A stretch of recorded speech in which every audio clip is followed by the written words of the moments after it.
rero tugiye gusangira ayo majambo y'Imana atubwira ngo indero ya mpwemu yera, kivyeyi ya mpwemu yera. Imana ishimwe cyane. Dusomere hamwe ijambo ry'Imana riri mu kete rya kabiri y'Abikorinto igice cyaho ca 5, ikete rya kabiri ry'Abikorinto mu gice ca kabiri bambe mu gice ca 5 murongo wa 17.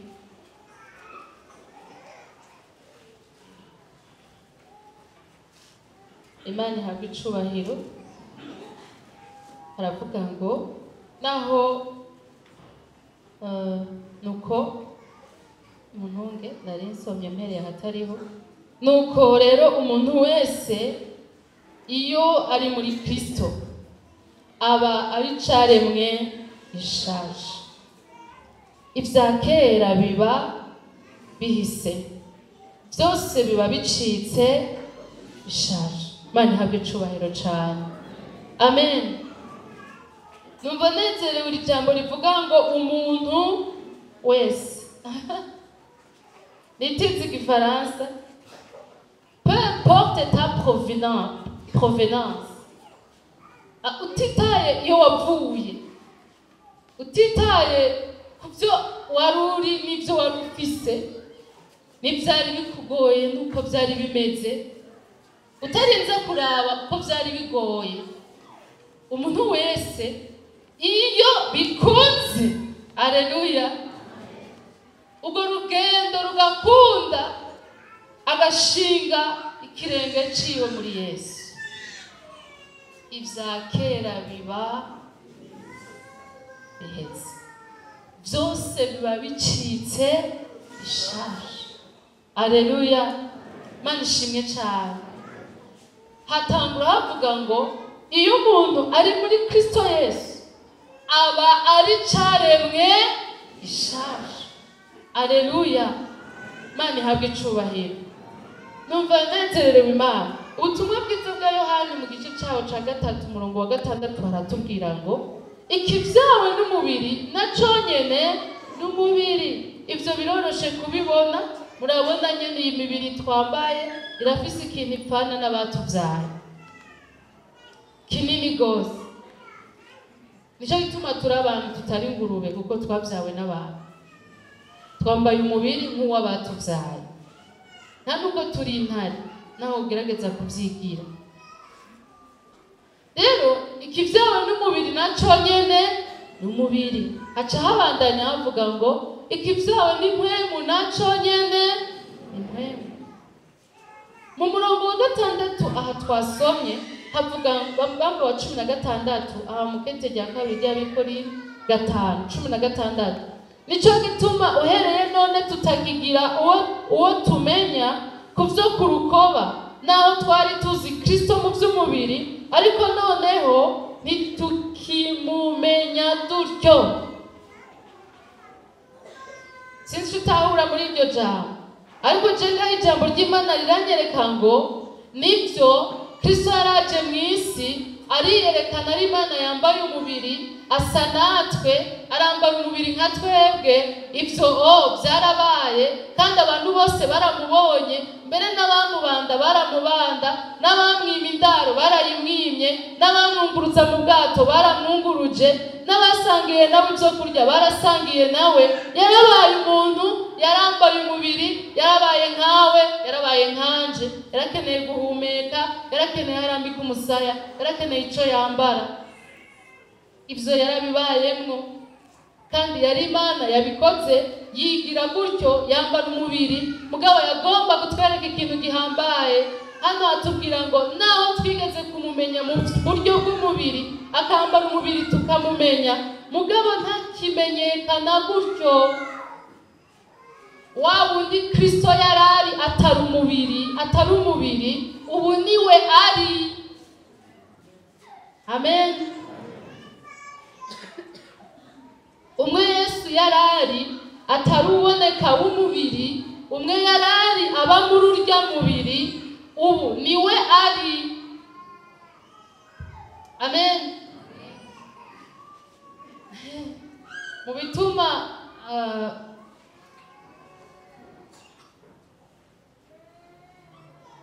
Mariya ahabwa agaciro cyane nuko yashoboye kubyara atabyaranye n'abantu. Sibyo? Naho numva ngo nimwe mu bizira bigerageza bakabyara bitwa amasushi, badayimoni bakajyamana n'umuntu agatwara inda. Niyo babayeho nimwe mu bizitembera. Ku mubiri ni nyina, muri we ni dayimoni yamubyaye. Ibyo rero tubyihoze,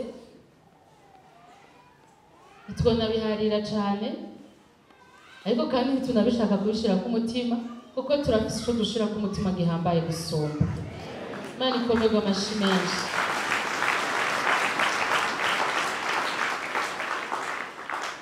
Mugabo none Mariya yabyaranye nande mu kubyara Yesu? Kuko hariho batoya biwe babyaranye na Yosefu. Mugabo imbere yabo yarabyaye. Yosefu mbere agomba kumubengera mu misho, avuga ati ndabivuyemo, uyu muntu afise inda nari ndamukoye ndahebye. Ariko uwo babyaranye nawe watumye yibungenga, asanga Yosefu aramubwira ati ntutinye, kuko uzobyara ni Emmanuel, niwe azokiza abantu ibyaha byawe.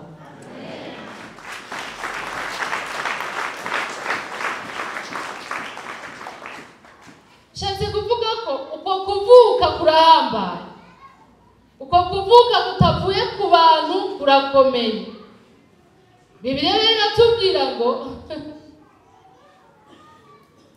wa wundi w'umubiri, ni kuvuga uruhande rwa Mariya rwaravuyemo,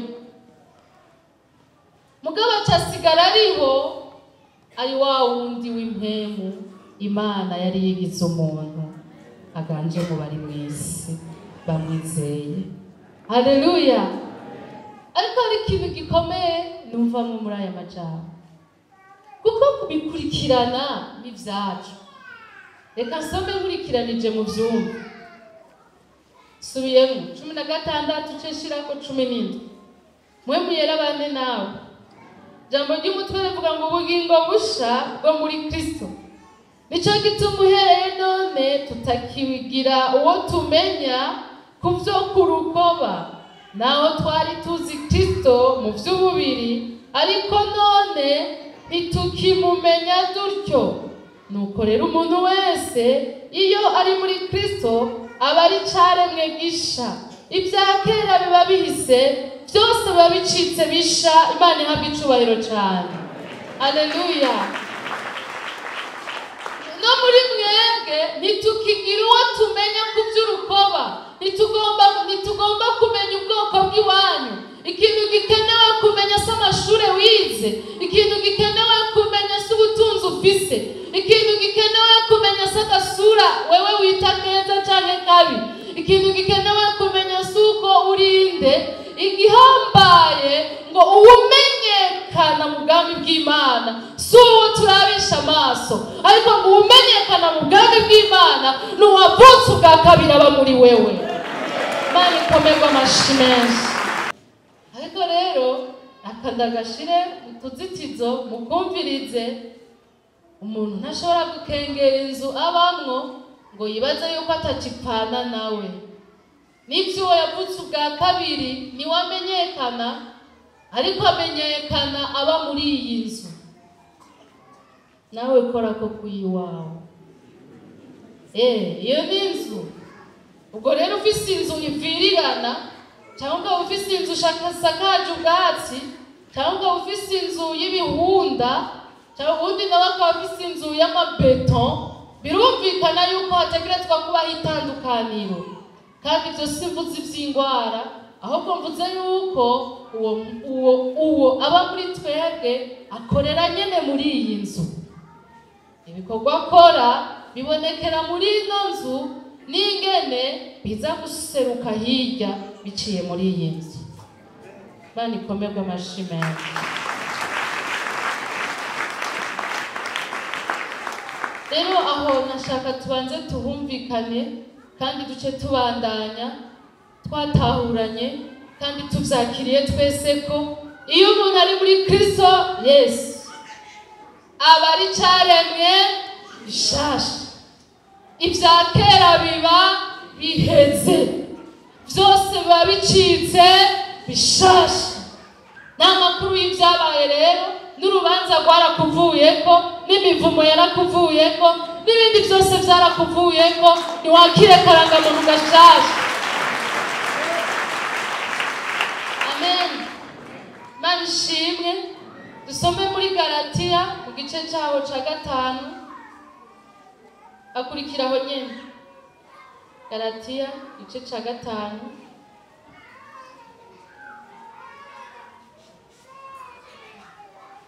murongo wa 24 n'uwa 25 kugeza ku 25. Mwe muyera guhezagira. Avuga ngo kandi abakristo Yesu babambanye akameremere kabo n'ivyo gahahamiye n'ivyo kifuza. Namba tubeshwaho na mpwemu, tuyoborwe na mpwemu. Mana ishimwe cyane. Amen. Haleluya. Namba ukubaho kwawe kutakira ukubaho k'umubiri, namba hariho ubuzima bundi buri ufise uvuye kuri mpwemu, uwo yavutse ubwa kabiri avyawe na mpwemu, nareke arongorwe n'uwo nyene yamuvyaye. Imana yerekana ko kuvyara yarabihaye agaciro, no kuvyarwa birafise agaciro. Ubu rero si kuvyarwa mu buryo bw'umubiri, ahubwo no kuvyarwa mu buryo bw'impwemu. Ikivyawe n'impwemu naco nyene ni mpwemu. Urogota ku mwana w'umuntu azobiharirwa, uri kurogota kuri mpwemu yera ntazobiharirwa. Hello. Tuvuze indero kivyeyi, harimwo iryo jambo ry'uko mpwemu yera n'umuvyeyi, mugabo abaye umuvyeyi kuko yatuvyaye. Amen. Mana ishimwe cyane. Nterera inkuru uri hafi yawe uti igihe Yesu yavuka mpwemu yari yavyaranye na Mariya.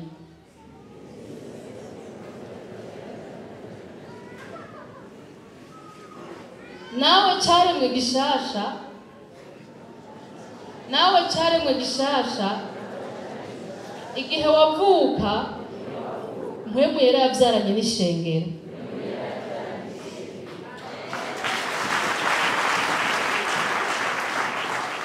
Amen.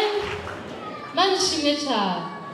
Rero mpwemu yera arakugaba, niwe yakuvyaye, ategerezwa kuguha indero, kandi ndashima yuko ntidukwiye no kuyitinya kuko n'indero kivyeyi ahubwo ahabwa icubahiro.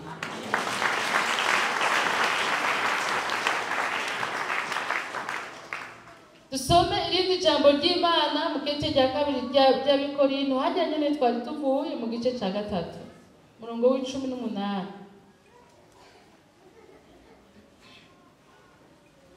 Igice cya 2 ry'Abikorinto igice ca 3 murongo wa 18, ko tutitwikiriye mu maso tukerekana nk'icirore ubwiza bw'umwami, turahinduka tugashushanywa n'iyo shusho, tukava mu bwiza tukaja mu bundi, nk'abahindurwa n'umwami ariwe mpwemu. Imana ihabwe icubahiro cyane. Abafise Bibiliya murabona ko handitse mpwemu, hari mpwemu na me nini, me nkuru, majuscule mu Gifaransa. Uhereye haruguru n'amajambo atwereka ivy'agakiza, atwereka ivy'ukubana n'Imana turabakitijwe, apana turabagendera mu vyagezwe, apana turabaganzwa n'ivyagezwe, mugabo turabaganzwa na mpwemu yera. Ubwo hariho igihe ca mbere cabayeho abantu barabaho atanibwirizwa atanikintu, ariko bari bamaze guhindurwa abanyavyaha, baganzwa navyo ijoro n'umurango kuva kuri Adamu na Eva. Imana iramara igihe iretse gutanga ibyagezwe, kuko ibyagezwe ntibyari bije gukuraho icyaha, ahubwo ibyagezwe byari bije guhishura icyaha. Turi kumwe? Umuntu amubwiye ati ibi ndakubwiye nibizira, hanyuma nawe ukaba uzi ko ubyirirwamo, abakubwiye ngo wirirwa urakora ibizira. Amen. Imana rero yaratanze igihe, irareka igihe kinini, abantu bamara igihe kinini bidegembya, hanyuma kandi bahitishamo imitima yabo nk'Aburahamu n'abandi babakurikiye, bahitishamo imitima yabo atamabwirizwa bafise, bahitishamo imitima yabo n'imbere y'Aburahamu, bahitishamo imitima yabo n'ubujyanama bubarimwo, kuko ijambo ry'Imana yatubwira mu Baroma ngo nta rwitwazo ruhari, kuko Imana yagenye yuko ubukuru bwayo n'ibitavugwa byayo bimenyekana kuva mu iremwa, ngo abantu barabiye ku byo yaremye byonyine barashobora kuyibona bakayubaha. Rero abantu bari bafite ingene babana n'Imana, cyo gituma hariho ba Seti, hariho n'abandi ngo bajanywe ba Enoki bakaduzwa mu ijuru, uguhitamwo kwabo barakwigiriye atabwirizwa na rimwe bafise. Ariko abantu bashishikaye kugabitanya muri ico gihe ca mbere, nta kwagirizwa kwari kuhari kuvuye mu mabwirizwa, kuvuye mu vyagezwe, kandi Imana yabigize neza, kuko iyo hari ukwagirizwa imitima iraremerwa. Imana yanse kubereka combien de fois urugenzo bagezamo kuba babi, kandi kwari kugira ngo ibibahishe, ubwo kwari ukwanga ko bicwa n'intimba yuko ari abanyabyaha. Igihe kiragera bigenda nabi cyane, irateba noneho ishiraho amabwirizwa. Amabwirizwa araza, hanyuma ayo mabwirizwa azanana na Mose, nayo nyene barayarenga. Mu Baroma haca habitubwira neza ngo kuko abantu batashobora kubahiriza ayo mabwirizwa, ngo amabwirizwa yagize intege nke ufatiye ku bwaba buri mu bantu, ntibashobora kuyubaha. Imana itangura gutanga andi masezerano ngo nzokura ibyagezwe ku bisate by'amabuye ndavyandike ku bisate by'imitima yabo. Itanga amasezerano y'isezerano rishasha, aho Imana igendana natwe tukayubaha, atari kubera handitswe ngo, mugabo tukayubaha kuko mu mitima yacu harimo ubuzima bushasha, ivyaremwe bishasha. Imana ikomeze amashimwe. Singikeneye kunyibutsa ko kwiba ari bibi, no, sigaye nanka kwiba. Singikeneye kunyibutsa ko gusambana ari bibi, no, ubuzima bwanje ntibusambana. Singikeneye kunyibutsa ko kubesha ari bibi, oya, jewe ubwanje ndi umugwanyi abigwanya. Ibwirizwa ritaje sibwo ubuzima bwanje. Kubera iki? Uyu ariko arabivuga si wa wundi wa kera, ni wa wundi mushasha Kristo Yesu yaremye muri jewe. Imana ihabwe icubahiro cyane. Amen. Aya majambo aratubwiye, haleluya, ngo ko tutakiri babandi bafise ubwiza bw'ivyagezwe, ivyo Mose yari afise, wakaza akayanga n'ubwiza kiva kuri uwo musozi w'amabwirizwa, aherewe ko amabwirizwa, akaza akayanga n'ubwiza avuye aho yabonaniye n'Imana. Hanyuma mugabo ubwo bwiza uko yamara umwanya atari muri rya hema cyangwa atari kuri wa musozi, ukagenda buhera, ngo bikamutuma yipfuka mu maso, kugira ngo ntibabone ubwari ko buraherengetera, kugira ngo ntibabone ubwo bwiza ingene buhera, ngo bigatuma yipfuka mu maso, ngo twebwe turabo, ngo icyo cyitwikiro n'ubu kiracariho kuwatagira Kristo. Ubwiza bwabo bugenda buhera, icyo cyitwikiro ngo n'ubu kiracariho. Byanditswe hanyine tuko ndababwira igice cya 3, ngo twebwe rero ko tutarabo, haleluya. Mu murongo waha haruguru gatoya 17, ariko uwo mwami niwe mpwemu, kandi aho mpwemu w'umwami ari niwe haba umwidegemvye. Mana ishimwe cyane. Tukaba turi abafise umwidegemvyo wa mpwemu yera, ngo uwo mpwemu yera hariho indero adushirako, haleluya. Mana ishimwe. Iyo ndero ngo twitegereza icirore ubwiza bw'umwami nawe akaduhindura atuvana mu bwiza atugeza mu bundi ngo tugahinduka tugashushanywa n'iyo shusho y'umwami wacu. Yindi amene kweli. Indero kivyeyi yamwemuye. Tuvugana ukuri. Iyo umuntu agicicwe, ijambo ry'Imana rivuga ngo abaye umwana w'Imana. Kandi agenda ababwire ngo nta mwana n'umwe avuka atambuka. Umwana w'Imana arakambakamba. Umwana w'Imana arahoha. Umwana w'Imana arasonyorerwa umuhwi. Umwana w'Imana arayungururirwa ubuyi. Umwana w'Imana arafise intambuko ziwe za mbere. Kandi umwana w'Imana araheba kwavura gukambakamba agahagarara akagira ati mama dede nana dede, akamuha agakoni akifatikiza igiti akifatikiza imeza n'intebe. Ariko ndagenda mubwire ngo hari naho yibomba. Akiri muri ibyo arahatanguza umutwe aho yari gutanguza amaboko, arahatanguza umutwe aho yari gutanguza ibirenge. Uyu munsi ibintu nifuza ko dusangira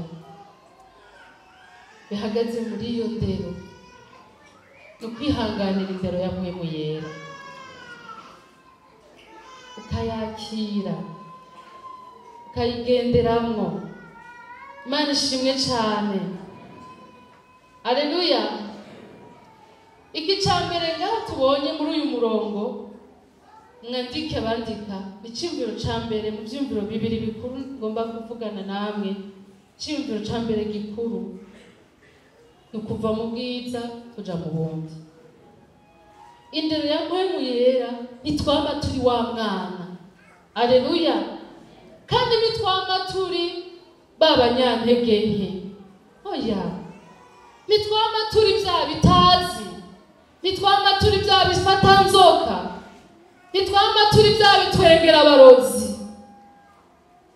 Turabyumvikana. Ese amajambo bavuga ku bana, igitambambuga, igitwengera abarozi, igifatanzoka, n'ingezo z'ikirundi z'aho abana baba bageze mu gikuriro.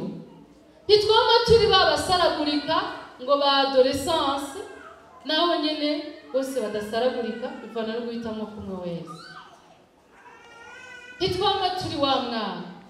Oya, Yesu ashimwe. Oya, mpwemu yera aturera atuvana ku rugezo ingazi ya mbere atwuriza ku yindi. Imana ishimwe cyane. Amajambo menshi turaza kubandanya kuyasangira, ariko ayo yoyo nibaza ko mumaze kuyumva. Yesu ashimwe cyane. Ndakwibariza, hari urugero wibaza utarashika? Hari intambuko wibaza utarashikako mu byo kugendana n'Imana, mu by'urugendo ruja mu ijuru? Hari ahantu wibaza utaragera? Hari ahantu ufitiye inyota gushika? Hari ingazi yindi wumva utarurira? Mbeho hari iyo uhagazeko canke nta nimwe urahagarara? We wumva uri hehe? Haleluya. Imana yaranyigishije gusenga intango z'agakiza, isengesho nakunze kandi n'ubu ndarigira. Nta mwungere nari mfise kuko sinari bwaronka ishengero, nakirijwe ku radio. Yesu ashimye cyane. Mugabo aranyigisha mpwemu yera ukwiwe kugira isengesho rivuga ngo ubona ngeze he mu rugendo. Fasha ntahure urugendo rwanje aho ruvuye naho rugeze, kandi none aho ngeze nihe, wifuza ko ngera hehe semana yanje. Iyo sengesho nararigize umwanya munini kandi ryaramfashije. Hari ibihe natahuzwa mu mayerekwa mu mirongo ya Bibiliya hari ibihe nasanga ndi mu gihe c'ingwano zikomeye, nugarijwe rwose n'abadayimoni, nugarijwe rwose n'ibitero vy'inka, ndabibona byinshi ndabyibuka, hanyuma mugabo nkaba ndabonye uko bimeze, ngaheza nkamenya ingene nsaba ubutabazi ku Mana, ngaheza nkamenya ingene nsaba uburongozi bw'Imana. Rero urugendo turimwo si urugendo rudafatika, rurafatika gusa rufatika mu mpwemu. Urugendo turimwo si urugendo rutamenyekana, ruramenyekana gusa rumenyekana mu mpwemu, kuko ni urugendo rw'impwemu. Aho twavugiye ko turi mu rugendo, imyaka 18 iraheze ndi Ngozi sindahava. Mana ishimwe. Rero iyo ndero aduha uko kuturera aturera, nitwama turi wa mwana, nitwama turi bebe, nitwama turi mama sati tata. No, we must grow. Nous devons grandir. Dutegerezwa gukura. Amen.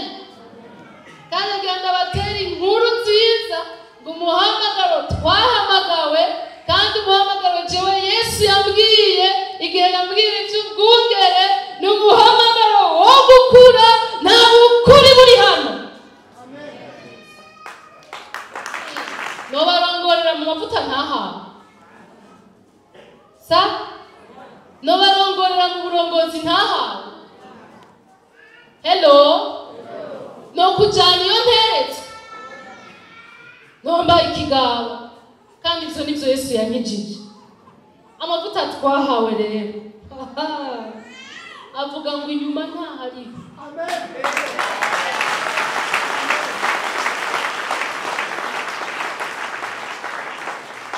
Amen. Inyuma ntahariho, nta muntu tuzojana ngo abone inyuma, ntahariho, imbere gusa.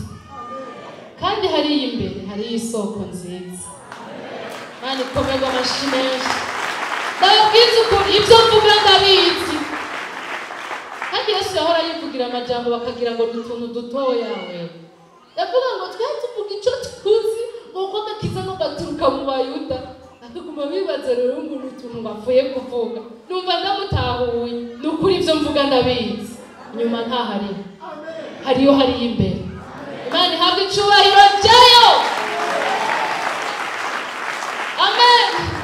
Jewe umuntu nzanduza agakiza ntako konyene mfise.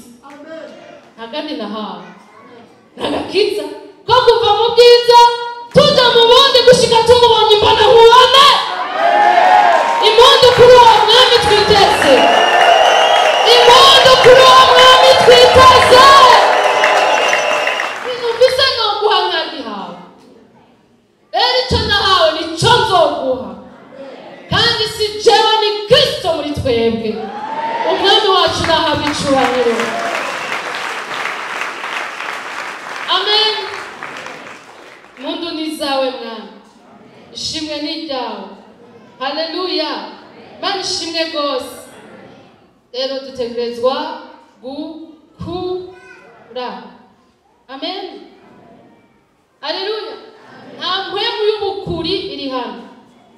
Nta n'iy'ubumuga kuko mukurura abamugaye. None ubwo bwami bundi bwova. Hari umwami umwe hano, Kristo Yesu. Wenye? Amen. Ndagomba gushira ubwoba bw'ubwenge. Mwami Yesu aguhezagire. Akugururira amatwi. Amen. Aguha inkomezi.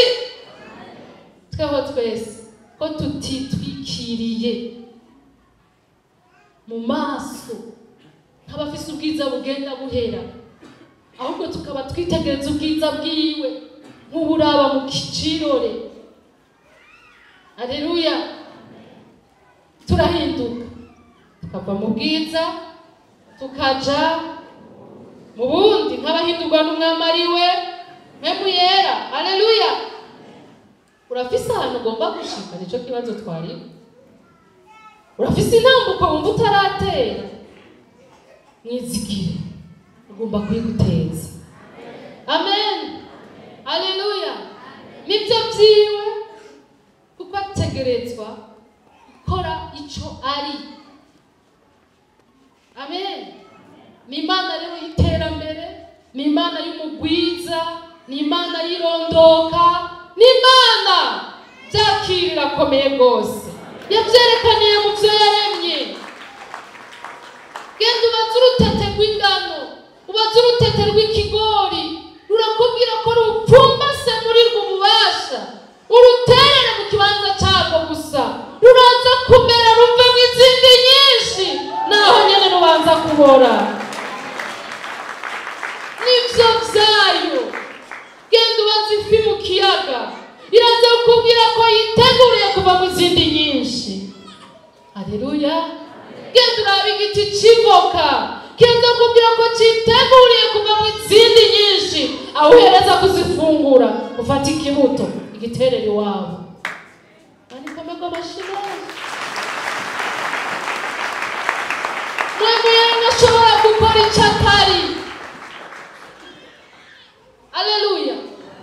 Mwemwe ashobora gukora icyo atari.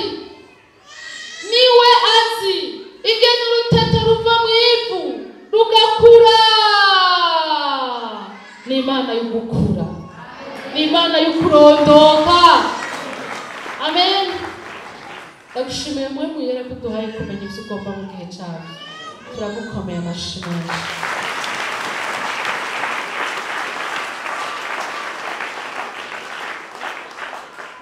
Kandi kabanza mbere yuko mvuga ikindi cya kabiri, witeguriye gushika mu ijuru urinde. Witeguriye kuzoshika mu ijuru urinde. Sinzi ugeze gutera inkuru, murabona ko turi mu gisirikare, yateye inkuru y'ivy'Imana, yariko aravuga ubutumwa bwiza, avuga ngo buriya hariya mu ikambi y'igisirikare bari umuntu yinjira ntibanamenye ko yinjiye, akicira mu kinywa binyene bakaba arinjiye, kandi hariho uwundi babanza kuvuza inzumbete.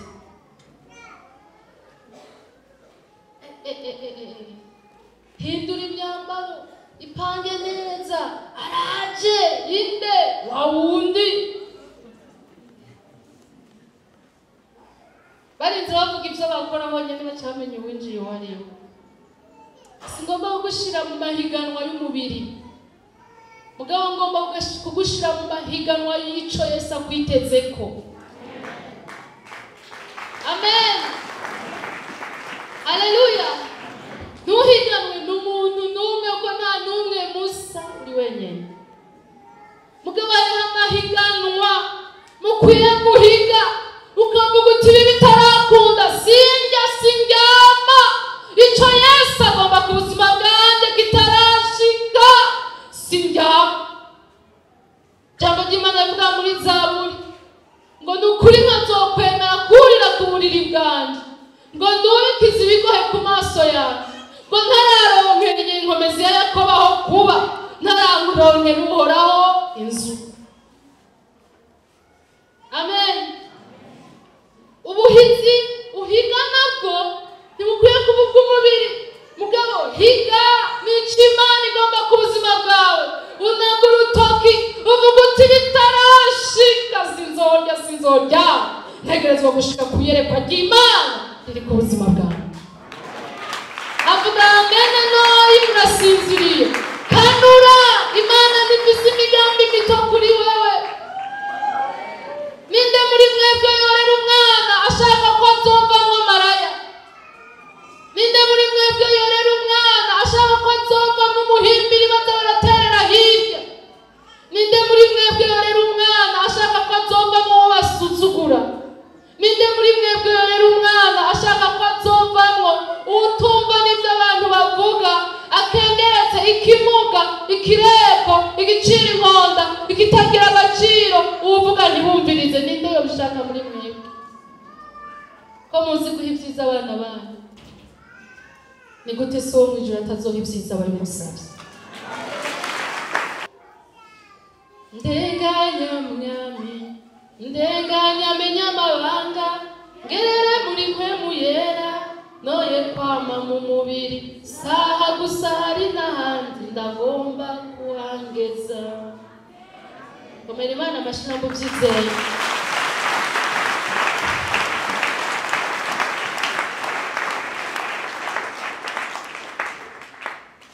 Imana ishimwe, Imana yawe icyubahiro. Dieu veut te rendre un homme heureux.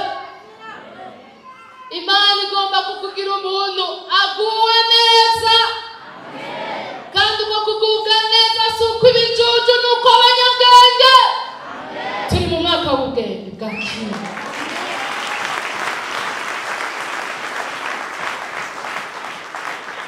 Alléluia. Dieu veut te rendre un homme heureux. Umwana wawe azogira umunezero igihe azohura n'ikibazo agasanga papa yaramwigishije ingene agikemura, mama yaramwigishije ingene agitorera inyishu. Igihe umwana wamurungitse mu mupira kuwukina ukamwigisha ukamushyira mu igoro ukabamwigisha ingene awusama, azogira umunezero igihe cyose bamuteye umupira akamenya kuwusama, azovuga ati warakoze papa, kuko n'umunezero w'uko atsinda. Ntabwo bamwigishije ingene azoja gutera umupira mu igori, igihe cyose azokwinjiza akawutera agasanga arazi kuwutera mu buryo batawufata, azogira umunezero. Il deviendra un homme heureux. Uzosanga ari umuntu anezerewe aguwe neza bivuye mu ntsinzi y'Imana. Ko mwebwe ku munsi guha ibyiza abana bawe, ni gute so wo mu ijuru atazoha ibyiza ababigusabye? Akira indero yampwemu yera.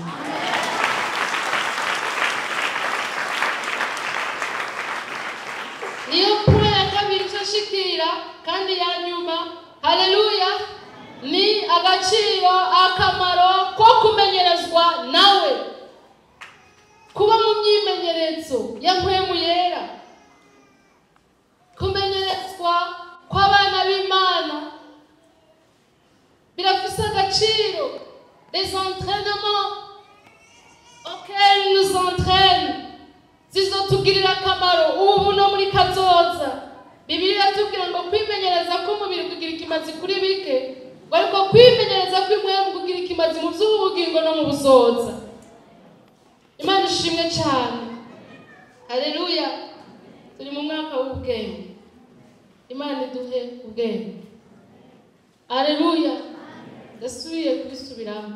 Dieu veut te rendre un homme heureux. Imana igomba kukugira umuntu aguwe neza. Kandi umuntu aguwe neza suri abatera umugere ngo we pumbafu, haujui kitu, toka hapa. Hauna kitu, toka hapa. Mwisi hari abantu babiri bakengerwa n'abantu babiri bahabwa icubahiro, kandi kiba kibabereye nuko gukengerwa biba bibabereye rimwe rimwe. Bibiliya yerekana umworo n'igipfu ngo birateye isoni ko igipfu gihabwa icubahiro. Mukosa hakiri umuntu akenya ubwenge arakengereza. Hanyuma ubwo rero ngo hari abandi banyakubaho ngo umworo na nyina aramwanga ngo ariko umutunzi wewe wamukomera iboro. Baramwubaha bakamukurikira atabahamagara.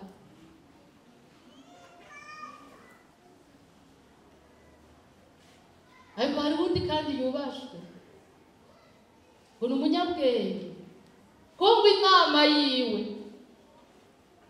ngo irusha abatsindira igisagara, irusha ingabo zotsindira igisagara.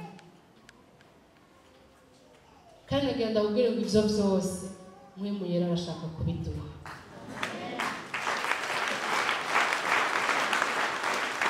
Ibyo bituma ubaho uguwe neza, arashaka kubiduha.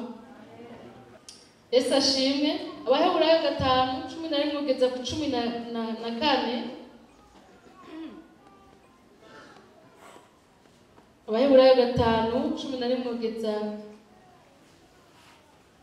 14 bariko barandika, nyandike n'uyu wundi murongo ariko ndaza kubishikira mu mwanya wacu. Tugume gutyo.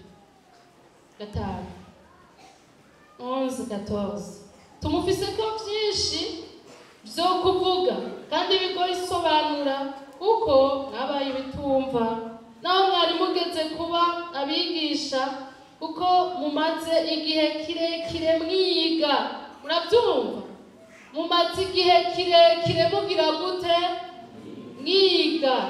Pana muronka diplome, mwiga.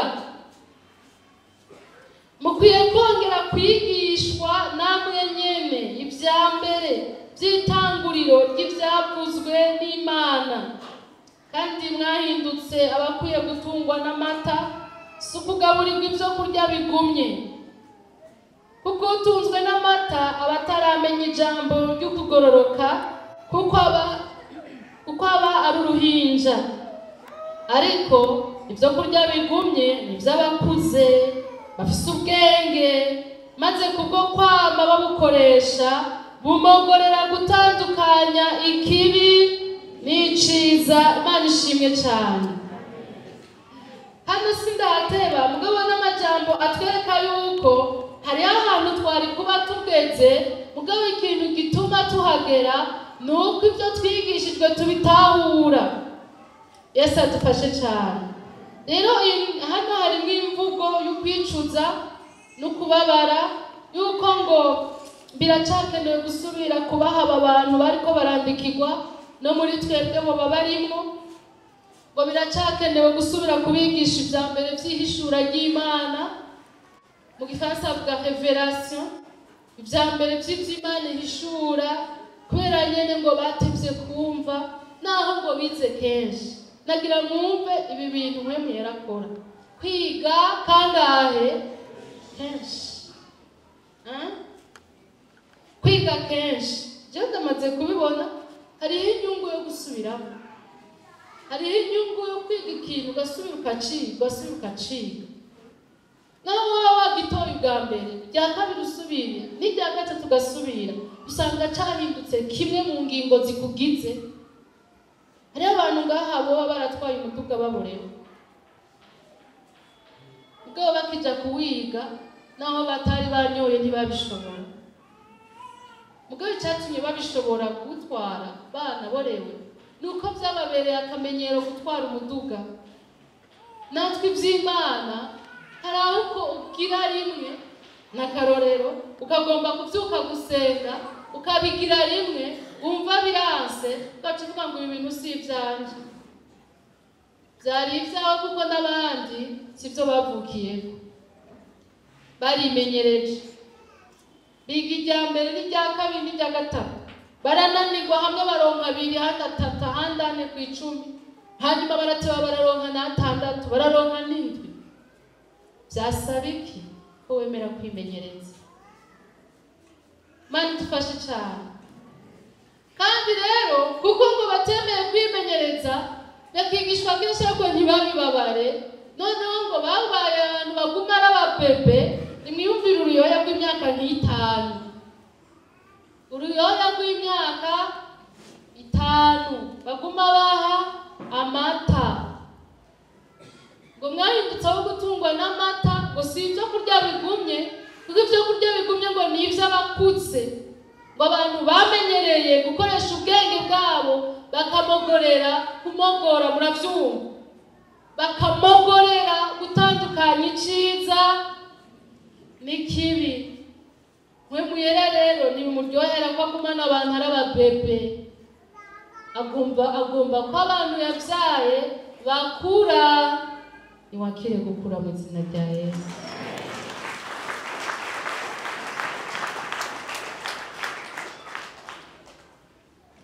Haleluya. Mana ishimwe. Bibiliya ivuga ngo tutagomba ko abandi bakugirira nawe ntuzubigirira abandi.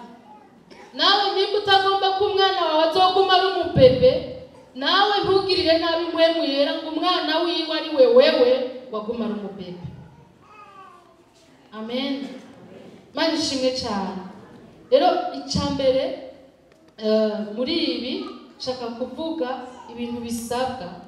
Nukuri hari ibintu bisabwa. Yesu ashimwe cyane. Birasaba kwihanganira ugutozwa indero na mpwemu yera. Igitabo cyo gucura intimba mu gice cya 3 umurongo wa 27, igitabo cy'Abikorinto, kete ry'Abikorinto gice rya 2 ry'Abikorinto gice 8 umurongo wa 22. Yesu ashimwe kandi adufashe gucura intimba nyuma ya Yeremiya igice cya 3 verseti.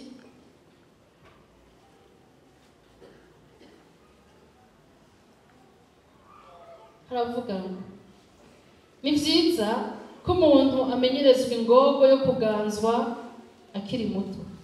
Mpereye kuri Genesis havuga ngo ni byiza ko umuntu yizigira akitega agakiza kuhoraho atekereje. Harimo ibindi byinshi muri kino gice. Yeremiya yerekana ukwizigira Imana mu gihe umenga ntayo yari kwizigira, kuko hari habaye ibintu byinshi bibi bigoye, mugabo akomeza kwizigira ko muri ibyo nyene hari mu rukundo rw'Imana. Yesu ashimwe cyane, amen. Rero bantu b'Imana tubwirane ukuri, indero umwana aronse akayironka yararengeranye biramugora ko yakira. Ariko iyo wemeye kwakira indero uri kurahabwa hakiri kare, birakorohera kuyikurana kandi birakorohera kuyigenderamo. Niwarindiriza ibintu rero ngo nzobigira hariya, nzobigira naragize mariage, nzobigira ninabona akazi kari hano kamvuyeko, nzobigira ukagumurindiriza, uzokwisanga warageze ahantu wabaye ikigonde, urondere ukabakabe igenda ugendera muri yandere ivugwa y'ijambo ry'Imana ubihebure. Ndagutumiye niwumvire hakiri kare. Bibiliya ivuga ngo bicitwa uyu munsi aho mwumvira ijwi ryayo ntimukomanaze imitima yanyu. Subira mushimire Imana nasaha. Ni byiza kumenyerezwa ingogo yo kuganzwa ukiri muto. Wihojeje indero ya mpwemu yera mu minsi yawe ya mbere y'ukwizera, urayibura mu nyuma. Wihojeje indero ya mpwemu yera mu minsi ya mbere y'ukubwirwa amajambo ajanye n'iyo ndero, haragera igihe ukayibura n'iryo jambo ukaribura. Tukiri bato rero reka twemere kuregwa mu izina rya Yesu. Tukiri bato mu gakiza reka twemere kuregwa mu izina rya Yesu. Ibyo ubwirwa tangura ubishire mu ngiro, bitagenze uko uzoguma ubona abandi mwakirijwe rimwe bageze hariya uce wibaza ngo singabire yiwanje ngo jewe siwo muhamagaro mfise. Nani ari kudanganya? Impwemu y'ikinyoma izoba yagufasha. Twakire gukura mu izina rya Yesu. 8:22 havuga kandi abo tubarungikanye na mwene data uwo twagejeje kenshi akaboneka ko ari umunyamwete muri byinshi, ariko none arushiriza kugira umwete kuko abizigira cyane. Imana ishimwe cyane. Ndasubiramo, kandi abo tubarungikanye na mwene data uwo twagejeje kenshi akaboneka ko ari umunyamwete muri byinshi, ariko none arushiriza kugira umwete kuko abizigira cyane. Imana ihabwe icubahiro cyane, amen. Dusome ikete rya mbere rya Timoteyo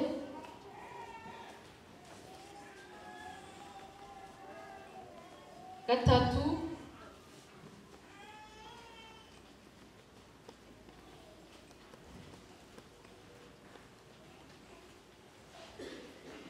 umurongo wa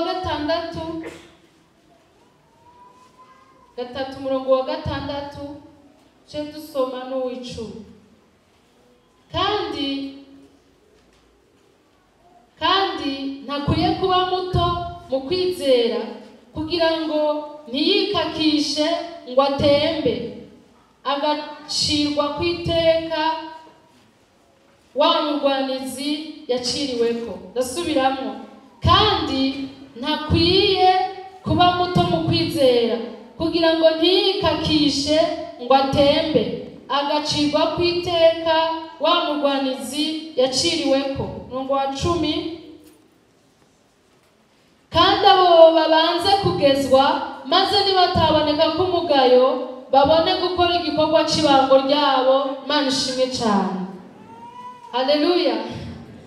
Ijambo ry'Imana ritwereka hano abotorwa ngo babe abakozi b'Imana.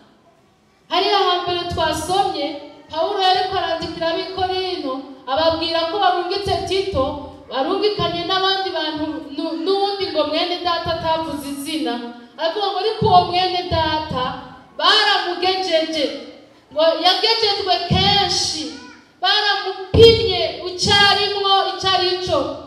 Kino gihe ese dufashe cyane, umuntu arararota rimwe yabaye nk'umuntu kanaka agaca ararabyigize nawe. Impakuregwe abakozi b'Imana batagira indero nibo babo bateza ingorane n'isi n'igihugu bakagorwa. Utegerezwa kuregwa, ukagezwa, ugapimwa. Mu Gifaransa bavuga ngo eprouve, bakagucisha mu mateste, baguha ibiti by'igisirikare ukurira n'umugozi, hanyuma nabo bakagutuma gusimba. Utegerezwa kumara igihe urezwe, mwemwe n'ibyo arabikora. Pawulo ni ijambo ry'Imana dusomye ngo twamugejeje kenshi ararama, ngo kandi ashishikaye kugira umwete na n'uno munsi. Bisigura ngo hari ibyari kumuca intege, ariko ntiyacitse intege mu mateste yakoze, ntiyacitse intege mu bibazo yakoze, ntiyacitse intege mu bimugerageza yahuye nabyo, ntiyacitse intege. Uyo rero niwe tubarungikiye ngo babere umukozi w'Imana. Haleluya. Jambo ry'Imana dusomye muri Timoteyo rivuga ngo abandi bavuga amakaraktere, ibigize ibintu bikwiye kuranga abakozi b'Imana, ingene abakozi b'Imana bakwiye kuba bameze, yemwe abakobwa gukorera Imana. Haleluya. Nta uvuga ati reka ndabyivire, oyaye niwabivamo no mu ngero uzoca uvamo. Jambo rero kugira ngo nitwagera kugeregwa nawe uzujere. Yabibaza ngo ni blague, muzobira kandi tukiri mu isi azodutuma. Natugwa amafeza n'amazahabu akakwima urubwa ruri mu isi rw'ibyaha, nokomeza nkamushima. Umve rero bakozi b'Imana. Haleluya. Hariya ahantu baravuga ngo abo bantu bagomba kuba abakozi b'Imana, mubanze mubageze, bareke bakora ibibazo. Nushoke ubashira ku ahandi avuga ngo nimushoke mubarambika ku biganza. Mu yandi majambo mpwemu yera arazi ko dufise ahantu twavuye, aragomba kutuvanayo rwose aturere mbaye wa mwene data dukuremo agasivire adushiremo agakristo. Nani habe icubahiro cyane.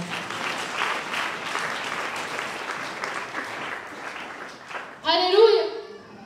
Nushoke umurambika ku biganza, nimushoke mumushira mu mabango y'ibikorwa. Banza mumurere, banza mumukuze, banza mumufashe. Niko ijambo ry'Imana rivuga. None rero babandi bacavuga ngo mbona bitihuta, mbere n'ubusenyeri bwo ngaho buratewe, namwe ngaho nta n'ubukari. Imana ihabwe icubahiro. Uravyumva?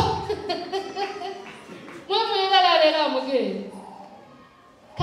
ndero ni y'agaciro, kuko utaretswe nta kintu urindiriye gihambaye, urindiriye iby'abatagira indero nyene. Ariko ushaka iby'abaronse indero, mwemerere mwemuyera kwigisha. Erega ntazoteza gukoresha inkuba n'umuyaga n'ikiyaga ca Tanganyika ngo kive i Bujumbura kiduka i Ngozi. Abantu mu bana bazokuviramwo ivyigwa vyinshi, abakozi b'Imana mu bana bazokuviramwo ivyigwa vyinshi, akazi ukora kazokuviramwo ivyigwa vyinshi, ingene utunganya amahera bizokuviramwo ivyigwa vyinshi. Haleluya, Imana ishimwe. Niwakira ukwigishwa n'Imana. Uyu murongo wa 10 wavuze ngo kandi abo babanze bagezwe, maze nibataboneka ko umugayo. Mwavyumvise? Nibataboneka ko umugayo, babone gukora igikorwa ibango ryabo, babone kwinjira mu mihamagaro yabo, babone mugabo arafise ahantu gucana ngo banze uvanwe ku mugayo.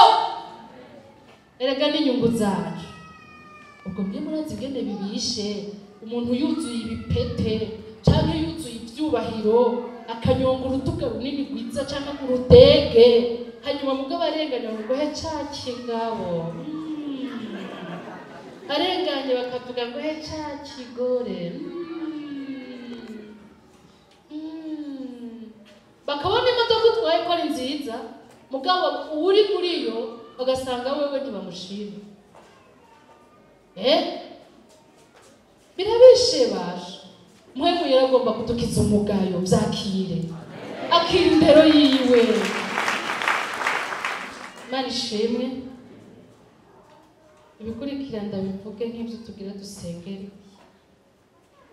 Ndagusaba kwihanganira gutozwa indero nico duhejeje. Ca kabiri, birasaba ko wizigira ubugwaneza bw'Imana, kuko rimwe woyituka, ahandi nawe bikakunanira kuyizera, kuko wibaza ko ariyo yagushize mu ngorane. Ariko ijambo ry'Imana ryayo riravuga ngo nta na rimwe ibabaza abantu ibigomba. Ngo ntibabaza abantu ibigomba, bigomba kubatera intuntu. Ibyo ntabyo yigera igira. Kandi ngo nta nuko inezererwe ikibi. N'urukundo nabwo nyene ngo ntigwifuriza ikibi, ntigwikeka ikibi ku bantu. Kandi ngo kuko atawigerageresha ikibi, ngo nico gituma nayo nyene ngo ko atawigerageresha ikibi, ngo nayo nyene ntawe ikigerageresha. Haleluya. Shaka tumenye gutandukanya ibyo uzanirwa no guhitamo nabi kwawe, ibyo uzanirwa n'amakuba ya Satani, n'ibyo uzanirwa n'indero ya Mpwemu Yera.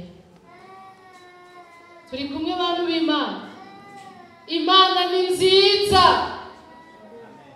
God is good all the time. Zatura Imana ni nziza ibihe. Imana ni nziza ibihe. Nuyitiranye no guhitamwo nabi kwa papa yakuvyariye mu itongo ryaheze.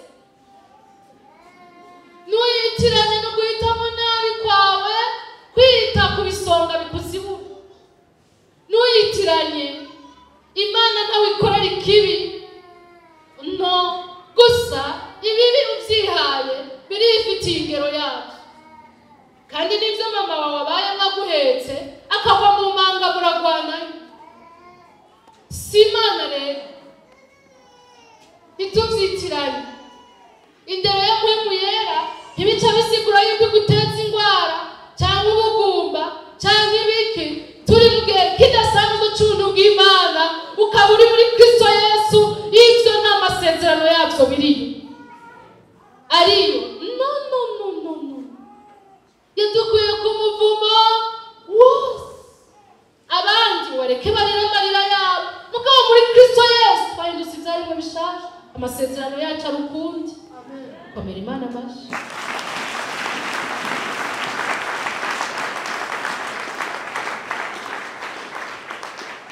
Muntu w'Imana, ntugahe ikaze ingwara ngo Imana igomba kunyigisha. Yabutse abigisha kugira itume ingwara. Weho wabaye ikitumva ku buryo wabwirwa n'ingwara gusa. No. Abarongogona mwe mu Imana nibo bana b'Imana. Haleluya.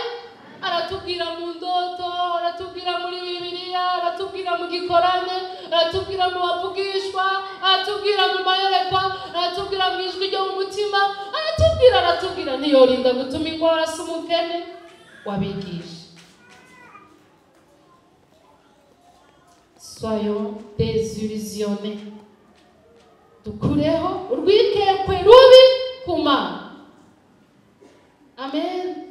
Imana si yagutwaye umugabo, ahubwo uraraba uwo yarari n'uwo wari uri. Urabe n'icyo Satani yoba ariko arakora naho yinjiriye, uca uhamagara Imana igufashe kubigwanya. Iriteguye. Hezagira Imana.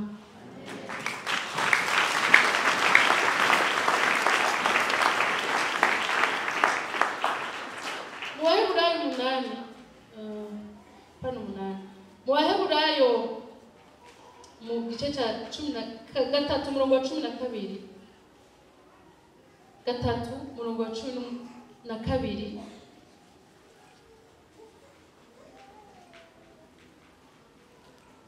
Bene data, nimwirinde ntihagire uwo muri mwebwe agira umutima mubi utizeye umutera kureka Imana nzima. Nagira ngo Imana idukize ikintu cyitwa umutima mubi utizera. Umutima mubi, umutima ugwikekwe rubi ku Mana, umutima wikeka ibibi ku Mana. Twageze gushwana na mwene data tudashwanye, twararyamana mu cyumba, bitanda byari mu cyumba kimwe. Antera inkuru rero, agomba konca ndayemera, nanjye sanga namugabiye. Urumva sha ngo naka nguraba nawe ngene Imana ngo yacibigira ngo catwarinda ngo Imana sha irazi guha. Kandi burya ntabwo nibyo n'Imana yabikoze. Acambwira ngo newe ngo si destine yangu, ngo ni destine yangu na mnako pa destine. Ndabwire kutiga ni bibi vrai. Pana kutiga mu wa mbere na fondamental. Oya, utamenya ukuri. Yesu yavuze ngo muzomenya ukuri nako kuzobagira abidegemvya. Imana yo guhana ntugire ngo yo gutwazinda. Abo wapfira hajye nyene wabikoreye. Kandi ugapfa ugiye mu muriro. Kuko ingero y'icyaha nta kindi gihano ifise. Ubwo rupfu wari gupfa niko Yesu Kristo yapfuye, kugira ngo noneho wihanye ubabarirwe byose, hanyuma iguprene en charge, ikwakire n'umwana wabyaye ari 5 ari 6 kababyara ku bagabo ndwi bose, igufatane nabo ibatunge kuko wahariwe. Nimwumva Imana ni nziza. Abantu barishize inyuma y'umurongo w'Imana, amakuba bahuriyeyo nayo bagaca bayitiranya n'ibyo Imana iri kwirakora. Ngwino mu bwami bw'Imana urabe ibyo Imana iri kwirakora, ureke kubyitiranya n'ibiriko birabera mu bwami bwa Satani. Mungu asifiwe sana. Bwana Yesu asifiwe sana. Ngurumva shanya ciya memukira ngo nari nziko tugira mariage ngo ataramba bagane nataye nagakiza. Urababaye nezerwa Imana yagutabaye. Imana ikomerwa amashyi menshi. Yaciye yigira i Buraya waratomboye. Mwene yagenda naho mubana waramaze kwizirikisha imigozi myinshi. Araca guta mu nzu uri umugabo atawe n'umugore. Subumarama warasezeranye mu ikomine ukabanza kuja kugwana no gusambura amasezerano mu ikomine sagateteretse. Shima Imana iragukunda. Ntiwitiranye ibikorwa vy'Imana n'ivy'abadayimoni. Ntiwitiranye ibikorwa vy'Imana n'inkurikizi z'ivyaha. Ntiwitiranye, injira mu guharirwa wakira umugisha w'abahariwe.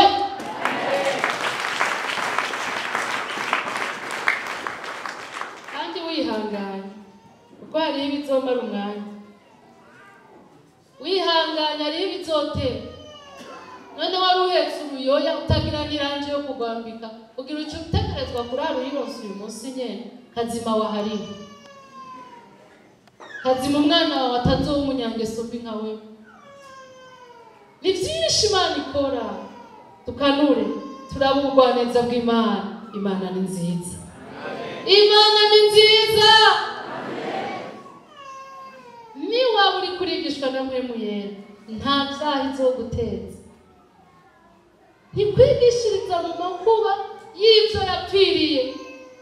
Yapfuye ngo ukiri ingwara ikiguteza ingwara siko ikora. Ngira uri hafi yote siko ikora. Suko ikora. Amen. Tumenye uhoraho bantu b'Imana niko ijambo ry'Imana rivuga. Ngwenda nimuze tumenye uhoraho. Amen. Imana ishimwe. Cyanyuma niki kivuga ngo mu bindi bisaba birasaba umwete, ishaka no kutarambirwa. Kwigishwa n'Imana urumva abantu barazi kuja mu wa mbere akarindira trimestre ya mbere, iya kabiri, iya gatatu kugira azoje mu wa gatandatu akabirindira. Mugabo rero mu Mana iyo Imana igombye kuducisha ahantu hadukura mu bujuju dufise n'ibuntu bubi dufise uduca tubabara. Dushaka tuje mu wa mbere duce turara tugeze mu wa gatandatu tutanabibereye. Uzobanza gukora ikibazo cyo mu wa gatandatu kugira bakujane mu wa gatandatu. Ngo hariho systeme yo kwigisha muri ibyo bihugu biteye imbere aho wemerewe muri primaire kwigishiriza umwana muhira kwanza secondaire ngo yose, hanyuma leta nayo ikaguma itanga amahirwe yo gukora ibibazo byo kuja mu mashure ya kaminuza, hanyuma wewe aho uzogitorera niho uzogiye. Nico gituma bamwe usanga bahejeje amashuri bakiri bato biraba.